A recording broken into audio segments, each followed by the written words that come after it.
Hello అండి, welcome to our channel my life style. ఈ వీడియోలో కదంబం ఎట్లా ప్రిపేర్ చేసుకోవాలో చూసేద్దాం. ప్రసాదం కింద పెట్టే ఈ కదంబం చాలా రుచిగా ఉంటుంది. చాలామంది సాంబార్ రైస్ అని అనుకుంటారు, కానీ కదంబం కంప్లీట్గా డిఫరెంట్ అండి. టేస్ట్ కూడా చాలా డిఫరెంట్. సో ప్రాసెస్ ఏంటో తెలుసుకోండి. ముందుగా ఈ కదంబంకి మనకు కావాల్సింది ఒక గ్లాస్ బియ్యం అండ్ అలానే అర గ్లాస్ కందిపప్పు. ఈ రెండింటిని ఇప్పుడు శుభ్రంగా వాష్ చేసేసుకుని ఇప్పుడు ఇందులో 3 గ్లాసులు వాటర్ని యాడ్ చేసుకోవాలి.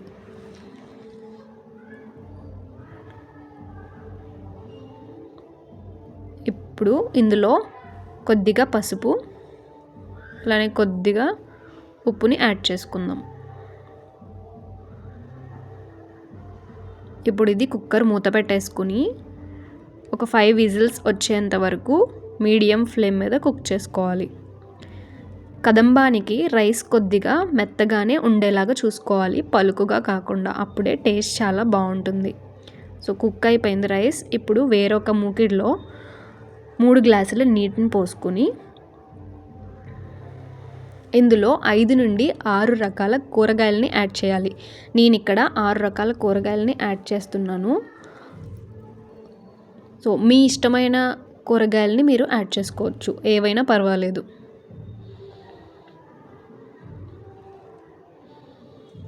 ఇప్పుడు ఇందులో కొద్దిగా పసుపు అలానే కొద్దిగా ఉప్పుని యాడ్ చేసుకుని ఈ కాయగూరలన్నిటిని బాయిల్ చేసుకుందాం.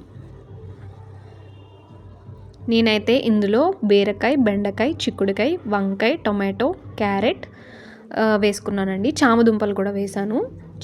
చిన్నగా కట్ చేసి వేసుకున్నాను. మనకి తినేటప్పుడు టేస్ట్ బాగుండాలి కాబట్టి చిన్న ముక్కలుగా కట్ చేసుకున్నాను. ఇష్టం ఉన్నవారు పెద్దగా వేసుకోవచ్చు.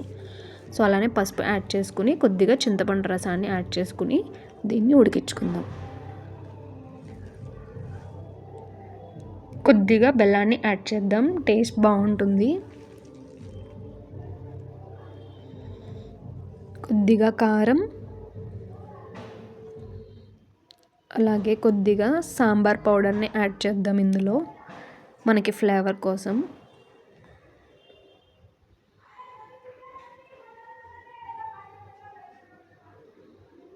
ఇప్పుడు ఇలా మరుగుతున్నప్పుడు ముందుగా ఉడకపెట్టుకున్న రైస్ని ఇందులో యాడ్ చేసేసుకోవాలి.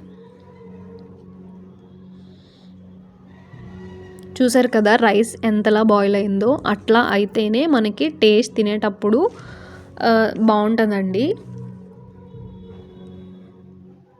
మొత్తం కలిసేలాగా కలుపుకుందాం.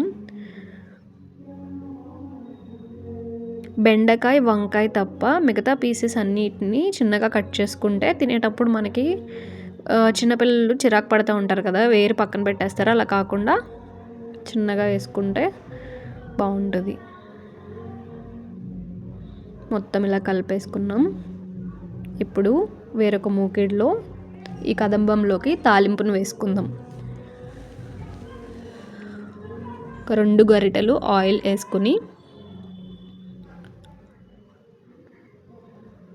ఇప్పుడు ఇందులో నెయ్యిని కూడా యాడ్ చేసుకుందాం. నెయ్యి వేయటం వల్లే దీని టేస్ట్ అంతా మారిపోతుందండి. ఒక 2 స్పూన్లు నెయ్యి యాడ్ చేసుకున్నాం. ఇప్పుడు ఇందులోకి కొద్దిగా జీలకర్ర, కొద్దిగా శనగపప్పు, మినప్పప్పు అండి, అలాగే ఆవాలు,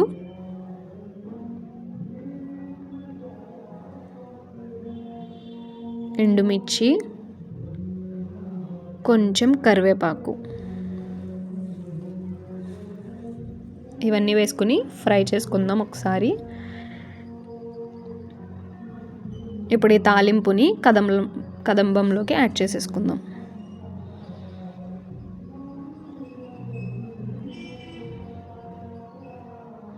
తాలింపు అంతా కదంబంలో కలిసేలాగా తిప్పుతూ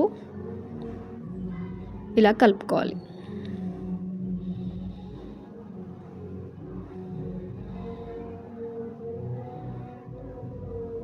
ఇది నవరాత్రులప్పుడు అమ్మవారికి ప్రసాదం కింద పెడతారండి. కొంచెం కొత్తిమీరని యాడ్ చేసుకుందాం. మళ్ళీ కలుపుకుందాం. కొద్దిగా నెయ్యి. అంతేనండి, కదంబం ప్రిపేర్ అయిపోయింది.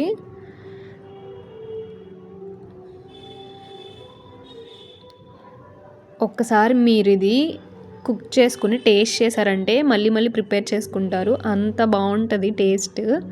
సో తప్పకుండా ట్రై చేయండి, నిజంగా చెప్తున్నాను, డోంట్ మిస్ అండి. పిల్లలు కూడా ఇష్టంగా తినేస్తారు వంకలు పెట్టకుండా. ఓకే, టేస్ట్ ఎలా ఉందో కమెంట్ చేయండి. Thanks for watching.